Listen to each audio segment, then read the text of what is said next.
Present. Alderman Kotar. Here. Alderwoman Spencer. Alderman Oldenburg.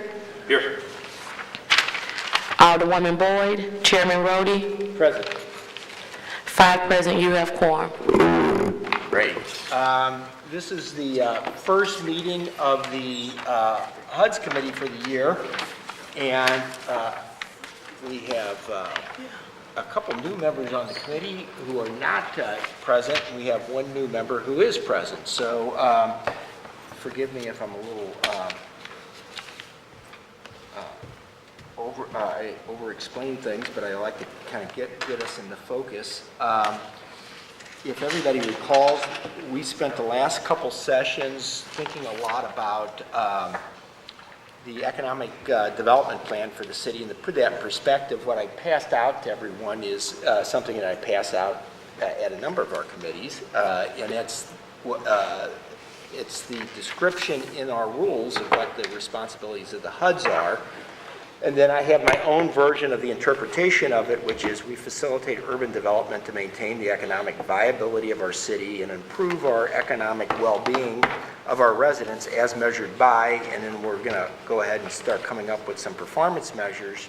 And to achieve this, we use planning and zoning to optimize our development opportunities that can be derived from our unique transportation, location, institutional, and other community attributes and competitive advantage. We use federal, state, and local economic incentives and programs to adjust for the inefficiencies and weaknesses in our tax and service model, and we allocate the community development block grant funds to, and this is directly from the HUD website, ensure decent, affordable housing to provide services to the most vulnerable in our communities and to create jobs through the expansion and retention of businesses. Mouthful, but just let's kind of slow down and kind of think that through if we could for a couple seconds. Alderwoman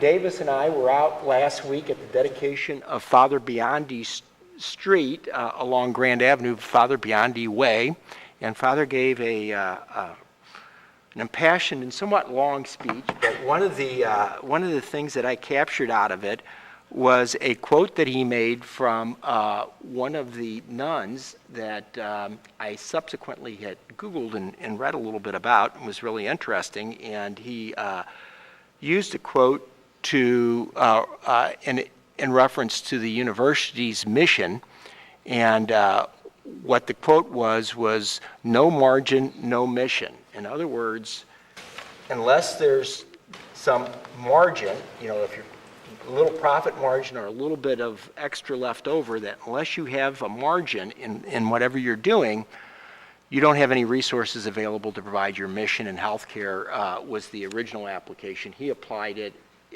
in the university. In other words, if the university isn't economically viable, it can't really pursue its mission. And I've reflected on that subsequent to his talk.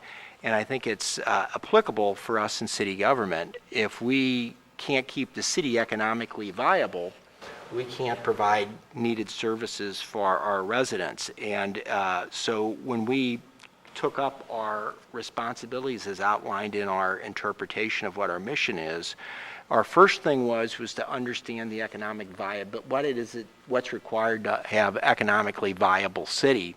And to do that, we spent a lot of time on incentive reform, and now we're undergoing the process of developing an economic development plan. So that was, you know, kind of the first things first, and for us it was trying to make sure that we start understanding the margin. And now that we are at kind of a logical stopping point, we expect to have that economic development plan completed by the fall. It seems only appropriate that we go ahead and start taking a look at what our mission is, which is the economic well-being of our residents. And to that end, I've been working with CDA. We've had a change in directorship over there. We're fortunate to have a long time Alana Green, who is great to work with, but she has taken a new position over at the St. Louis Housing Authority. And we had a vacancy, and that has recently been filled by Matt Moak. And so I've been meeting with Matt and some of his staff, as I was with Alana.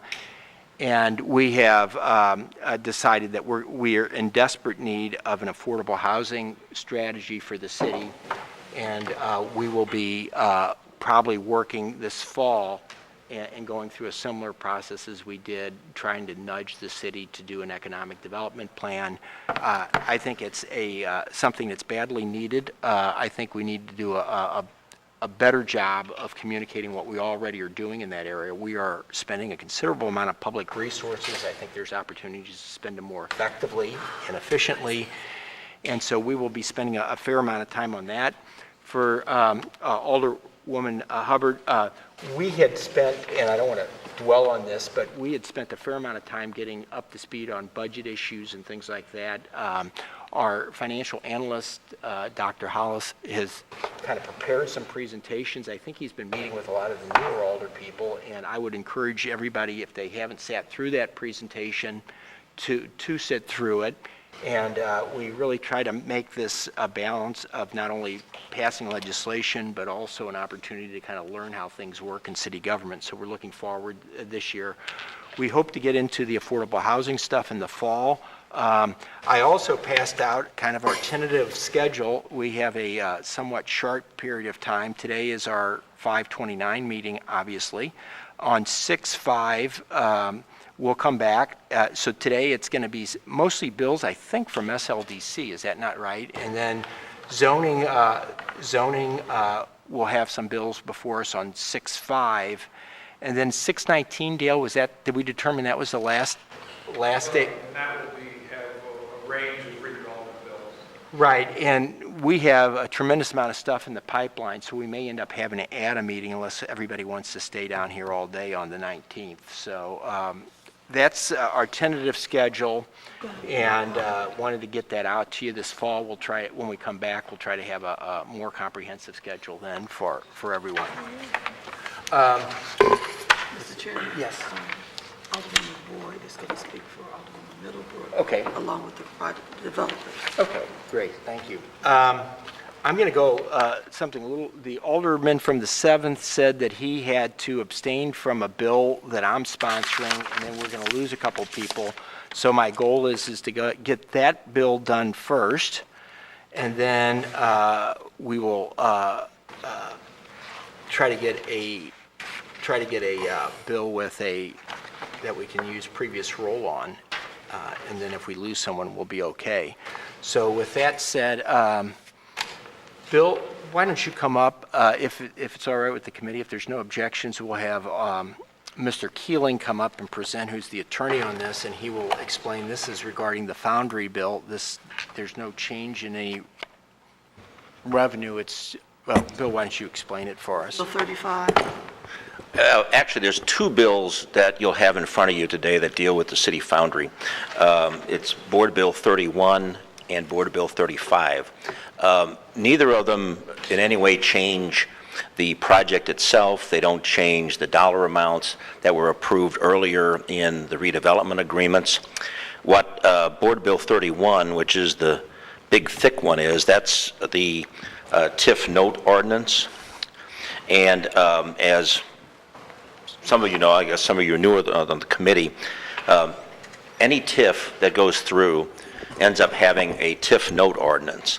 And what the TIF note ordinance does, it comes through as kind of one of the final pieces in a TIF, and it kind of fills in the blanks as it relates to how exactly the finances are going to flow when the taxes are collected, when they go to the comptroller's office, when the comptroller, what reserves and what funds the comptroller's office will set up, and then when there's money there in the TIF special allocation fund, how money will come out of that special allocation fund, who gets paid first, who gets paid second, all of that.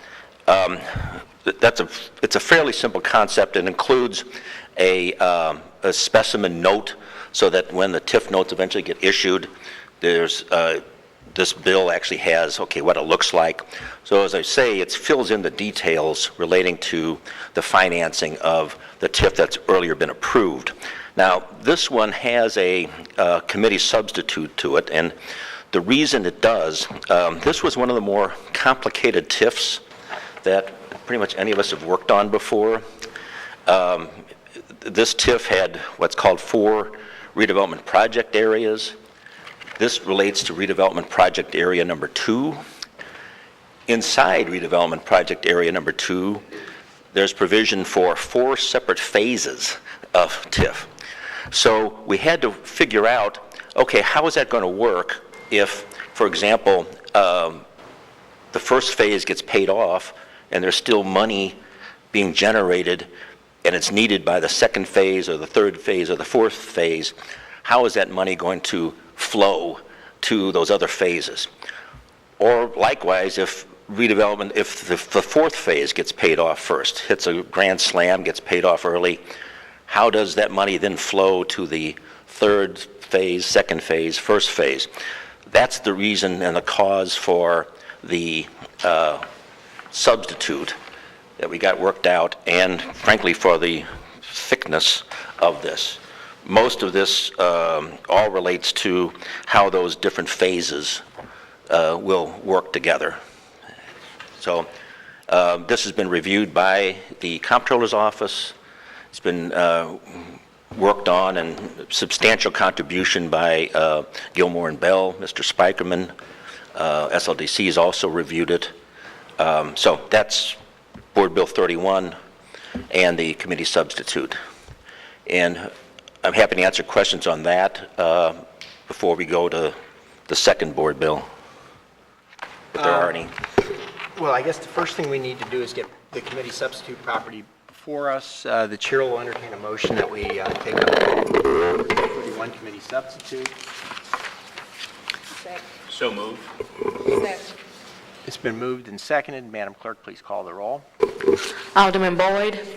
Alderwoman Davis. Aye. Alderman Ornowitz. Alderwoman Hubbard. Aye. Alderman Kotar. Aye. Alderwoman Spencer. Alderman Oldenburg. Aye. Alderwoman Boyd. Aye. Chairman Rhodey. Aye. 6 aye votes. For the record, we have a representative of the Comptroller's Office, Mr. Ray. I presume you're here representing the Comptroller's Office. And for the record, you've reviewed this on behalf of the Comptroller, and you're... Yes. And Comptroller's satisfied with it? Comptroller's Office is satisfied with the document as before you. Okay, good. And since there's not a change in the financials, I guess we haven't ran it by the Budget Division. We used to ask for their, It's the same. Yeah, it's the same I brought with financials, me so- the summaries from Mr. Ferry on the total RPA2, if that's of interest to anyone. I have that. no, that's previously prepared, is that right? So we reviewed that. This is from the original, Right. TIF, which doesn't change at all. Didn't So change, so- None of this changes any of this. Okay. Any of the financing aspects. Okay, well, why don't we go through the committee and see if there's any questions on 31 committee substitute. I'm sorry, I don't have the list there. You have a list for me. Thank you. Alderman Boyd, for the record, Alderman Boyd asked to be excused, as did Alderwoman Spencer. Alderwoman Davis, do you have any questions? I don't know. Alderman Ornowitz is not present. Alderwoman Hubbard, any questions? Just a quick question, not particularly regarding this bill, but maybe this is a question Dale or someone else can answer. In regards to the TIF notes and the special allocation fund, once these TIFs are passed, because in my ward I definitely have a huge one, is there ever an update to let us know how much this special allocation fund is collecting? And how is that process? Well, I do know some of it, actually. Perhaps Tom. Every 6 months on a payment date, if you want to ask about any TIF, the Comptroller's Office prepares a statement because they make a payment. It's usually May and November now, May 1st and November 1st. Okay, and that's every 6 months? Every 6 months. And the one you're talking about, I just looked at it, and I think there's close to $3 million in that bank. And so what would be our process for finding out that information? Is it a Just call talk or to inquiry? Lisa Harmon over at 1520 Market, and she'll give it to you. 6573410, I think it is. I believe they're actually out at the website. I think updated they are. Periodically. Don't ask me where on the website, but I think I have seen them at one point, figured out that they were out there. I think, I guess it's not in the annual financial statement, I don't think. I don't know where. They have a listing of all the TIFs, but under Lisa Harmon, there's various analysts who are assigned, and they're assigned project. various TIFs.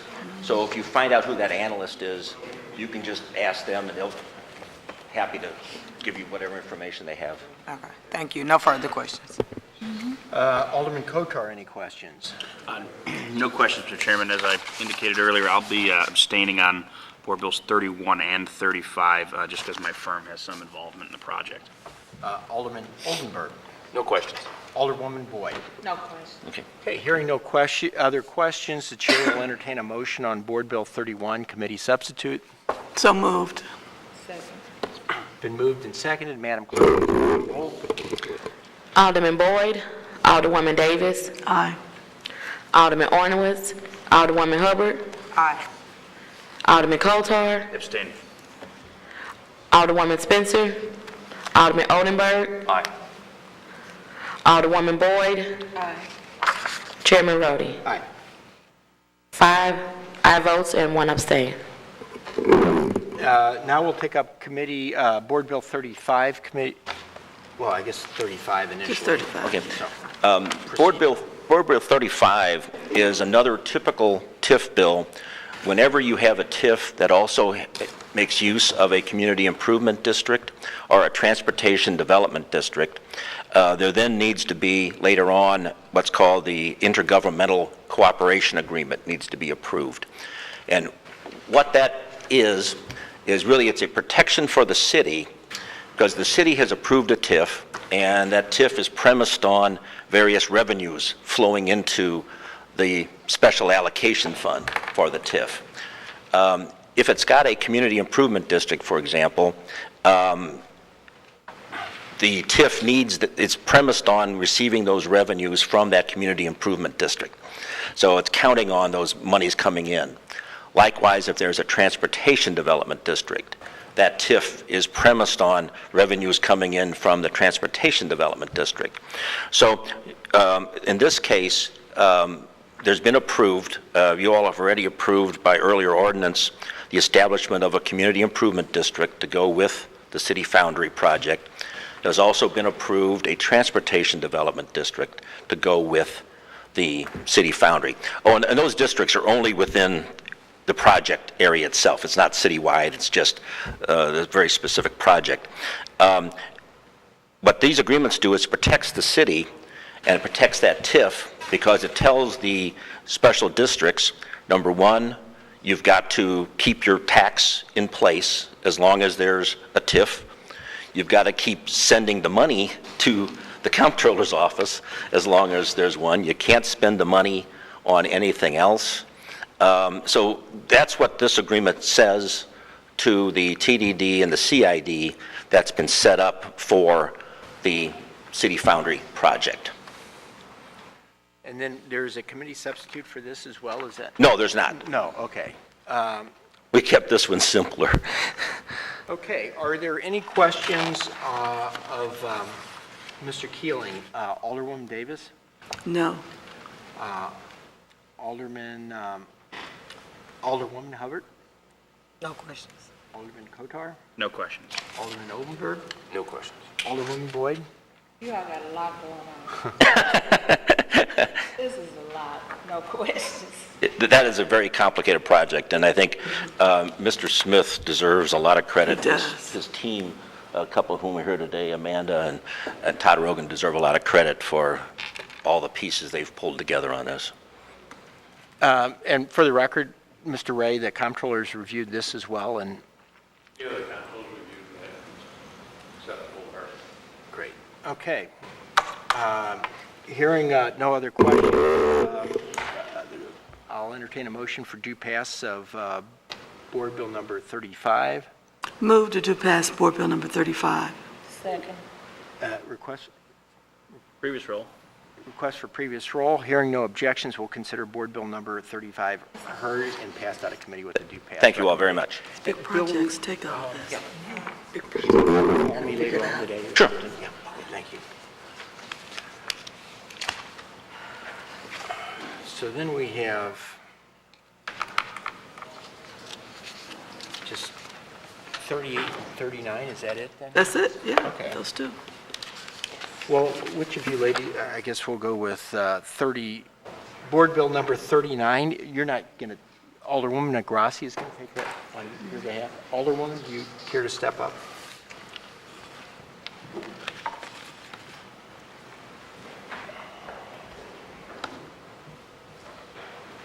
Thank you, Mr. Chairman, members of the committee. Board Bill 39 references the Gate District neighborhood that both Alderwoman Davis and I represent.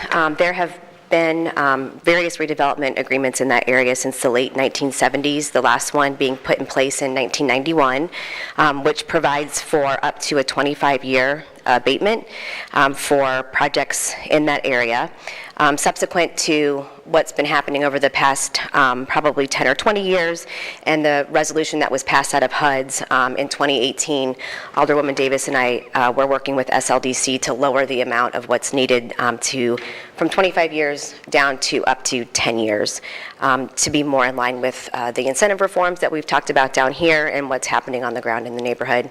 Happy to take questions, and Dale Roussetts with SLDC is here as well. Okay. Any questions, Alderwoman Davis? I have no questions. Alderwoman Hubbard, any questions? Alderman Kotar, any No questions. Alderman Oldenburg, No questions. Alderwoman Boyd. No, so you're lowering, no questions. I was just making sure. All right. Okay, hearing no other questions, the chair will entertain a motion on Board Bill number 39.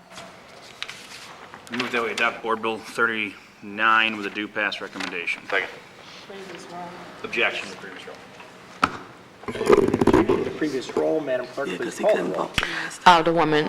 Alderman Boyd, Alderwoman Davis, Aye. Alderman Ornowitz, Alderwoman Hubbard, Alderman Kotar, Aye. Alderwoman Spencer, Alderman Oldenburg,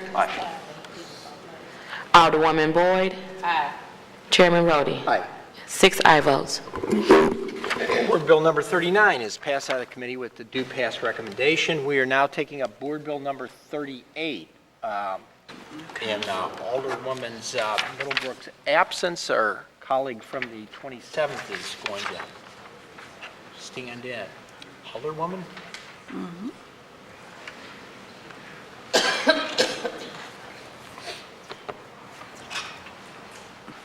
Good morning. Morning. I am speaking for Alderwoman Lisa Middlebrook, and she is asking for the approval from the HUDZ Committee in regards to her TIF district for Carrie Avenue. It was established in 2013, and the project consisted of 2 phases, with each phase having an independent TIF redevelopment agreement. The developer, Green Street, St. Louis, completed Phase 1 redevelopment project in 2015. Board Bill 38 approves a new form of Phase 2 redevelopment agreement. The form of the Phase 2 redevelopment agreement approved in 2013 contemplated completion of Phase 2 project by 2031-17. The developer now intends to complete Phase 2 by 2031-21. The only difference between the original 2013 form and the new form of Phase 2 redevelopment agreement are changing the completion date to 2031-21 and updating boilerplate language, including with respect to MBE compliance and slate fees to the language used in current redevelopment agreements, and 3 various grammatical formatting cleanups.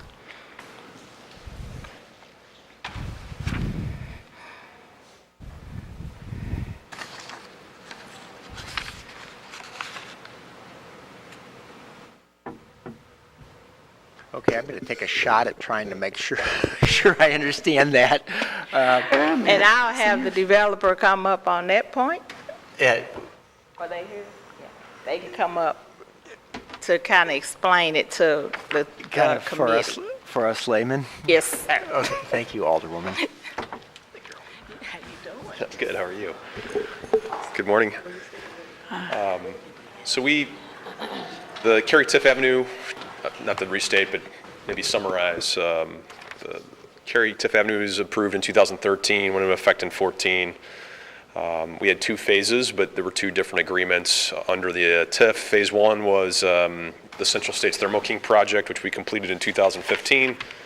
Looks something like this. Yeah. Beautiful building. It was a build-to-suit. This was a former junkyard and rail switch facility, this 36-acre tract. So phase 2 of the property. Where is that located at? It's, here's a map depicting it, but it's Carrie Avenue and North Broadway.